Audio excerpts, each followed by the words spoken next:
বন্ধুরা, আজকে আমরা এমন এক বিষয়ে কথা বলবো যেটা শুধু সামরিক শক্তির প্রতীক নয়, বরং গোটা পৃথিবীর নিরাপত্তার সঙ্গে জড়িত।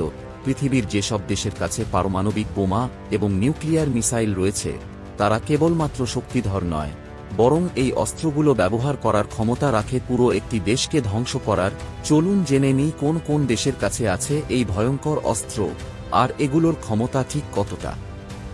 বর্তমানে 9টি দেশের কাছে পারমাণবিক অস্ত্র রয়েছে। এগুলি হল: নাম্বার 9, উত্তর কোরিয়া। আন্তর্জাতিক অনুমান অনুযায়ী উত্তর কোরিয়ার কাছে 20 থেকে 30টি পারমাণবিক ওয়ারহেড রয়েছে। কিছু রিপোর্ট বলছে উত্তর কোরিয়া প্রতি বছর প্রায় 6 থেকে 7টি নতুন পারমাণবিক ওয়ারহেড তৈরি করতে সক্ষম। উত্তর কোরিয়ার পারমাণবিক ফিশন বোমা, এগুলো প্রায় 15 থেকে 25 কিলোটন শক্তি উৎপাদন করতে পারে, যা হিরোশিমা ও নাগাসাকির মতো ধ্বংসাত্মক ক্ষমতা রাখে। এই ওয়ারহেডগুলি Hwasong-17 মিসাইল দিয়ে উৎক্ষেপণ করা যায়। এর রেঞ্জ 15,000 কিলোমিটার বলে তারা দাবি করে। Number 8, Israel. আন্তর্জাতিক অনুমান অনুযায়ী ইসরায়েলের কাছে 90 থেকে 120টির মতো পারমাণবিক ওয়ারহেড রয়েছে। ইসরায়েলের পরমাণু বোমার ধরনগুলি হল ফিশন বোমা, যা সাধারণত কয়েক কিলোটন থেকে 120 কিলোটন শক্তি উৎপাদন করতে পারে।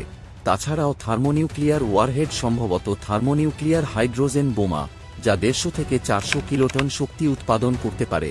এই ওয়ারহেডগুলি জেরিকো 3 মিসাইলের মাধ্যমে উৎক্ষেপণ করা যায়। নাম্বার 7, পাকিস্তান। আন্তর্জাতিক অনুমান অনুযায়ী পাকিস্তানের কাছে 170টি ওয়ারহেড রয়েছে।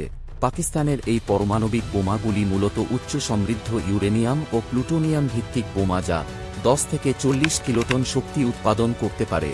পাকিস্তানের এই পারমাণবিক ওয়ারহেড মূলত শাহিন-2 মিসাইলের মাধ্যমে উৎক্ষেপণ করা যেতে পারে, যার রেঞ্জ 2000 কিলোমিটারেরও বেশি। নাম্বার 6, ভারত। আন্তর্জাতিক অনুমান অনুযায়ী ভারতের কাছে 172টি ওয়ারহেড রয়েছে। ভারতের ফিশন বোমা 20 থেকে 40 কিলোটন, থার্মোনিউক্লিয়ার বোমা 200 কিলোটন ও বুস্টেড ফিশন বোমা 30 থেকে 40 কিলোটন শক্তি উৎপাদন করতে সক্ষম। ভারতের এই নিউক্লিয়ার ওয়ারহেডগুলি অগ্নি-5 দিয়ে উৎক্ষেপণ করা যায়, যার রেঞ্জ 5000 থেকে 8000 কিলোমিটার পর্যন্ত। তাছাড়াও অগ্নি-4, ব্রহ্মস, K-15 সাগরিক বিভিন্ন মিসাইল দিয়ে উৎক্ষেপণ করা যেতে পারে। নাম্বার 5, যুক্তরাজ্য। আন্তর্জাতিক অনুমান অনুযায়ী ইউকের কাছে 225টি ওয়ারহেড রয়েছে। যুক্তরাজ্যের বেশিরভাগ বোমা 100 কিলোটন শক্তি উৎপাদন করতে পারে। বিভিন্ন তথ্য থেকে জানা যায় যুক্তরাজ্যের বোমাগুলো submarine launcher ballistic missile Trident 2D5 করে যুক্তরাজ্যের ভ্যানগার্ড শ্রেণীর সাবমেরিনে মোতায়েন করে রাখা হয়েছে। Number 4, France. আন্তর্জাতিক অনুমান অনুযায়ী ফ্রান্সের কাছে প্রায় 290টি ওয়ারহেড রয়েছে। ফ্রান্সের বেশিরভাগ বোমা 150 কিলোটন শক্তি উৎপাদন করতে পারে। ফ্রান্সের বেশিরভাগ বোমা সাবমেরিন ভিত্তিক এবং তারা সবসময় একটি সাবমেরিন টহলে রাখে। নাম্বার 3, চীন। আন্তর্জাতিক অনুমান অনুযায়ী চীনের কাছে প্রায় 500টি ওয়ারহেড রয়েছে। চীনের এই পারমাণবিক বোমাগুলো 20 কিলোটন থেকে 1 মেগাটন শক্তি উৎপাদন করতে পারে। চীনের একটি উল্লেখযোগ্য পারমাণবিক মিসাইল হল DF-41। এর রেঞ্জ প্রায় 12,000 থেকে 15,000 কিলোমিটার। এটি একাধিক পারমাণবিক ওয়ারহেড বহন করতে সক্ষম। Number 2, America. আন্তর্জাতিক অনুমান অনুযায়ী আমেরিকার কাছে প্রায় 3708টি ওয়ারহেড রয়েছে। তার মধ্যে আনুমানিক 1770টি মোতায়েন ও বাকি সব মজুত করা রয়েছে।